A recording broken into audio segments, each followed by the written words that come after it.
आणि आजची एक महत्त्वाची बातमी मुंबईमध्ये अभिनेता डिनो मोरियाच्या घरी ईडीनं छापे टाकले। डिनो मोरियाच्या घरी ईडीकडून 8.5 तास तपासणी करण्यात आली। मिठी नदी गाळ उपसा घोटाळा प्रकरणामध्ये मुंबईमध्ये ईडीची ही छापेमारी। वरळीमध्ये केतन कदम तर कांदिवलीमध्ये जय जोशी यांच्या घरी देखील ईडीची छापेमारी। आता छापेमारीमध्ये ईडीला कोणते पुरावे मिळतात हे पाहणं महत्त्वाचं असेल। डिनो मोरिया ईडीच्या फेऱ्यात कसा अडकला? मिठी नदी गाळ उपसा घोटाळा प्रकरणात केतन कदम अटकेत आहे।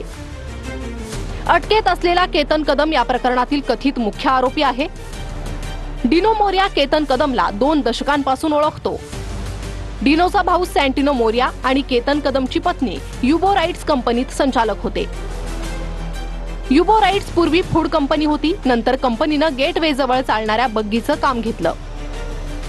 2021 मध्ये तत्कालीन मुख्यमंत्री उद्धव ठाकरेंनी बग्गीचं उद्घाटन केलं होतं। केतन कदमनं डिनोच्या पर्सनल बँक खात्यात 14 लाखांहून अधिक पैसे ट्रान्सफर केल्याचं तपासात आढळलंय।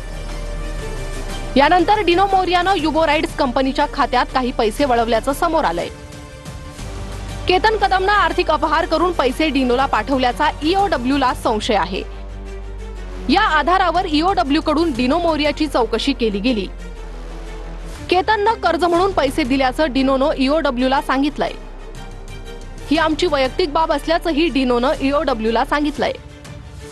वैयक्तिक बाब म्हणतात तर मग कंपनीच्या खात्यात पैसे का वळवले असा सवाल ईओडब्ल्यूनं उपस्थित केलाय। डिनोच्या उत्तरांवर समाधानी नसल्यानं डिनोची तिसऱ्यांदा चौकशी होऊ शकते। या प्रकरणी आता ईडीकडून डिनोच्या घरी छापेमारी करण्यात येते, तर ईडी देखील याच प्रश्नांची उत्तरं डिनो मोरियाकडे मागू शकतात।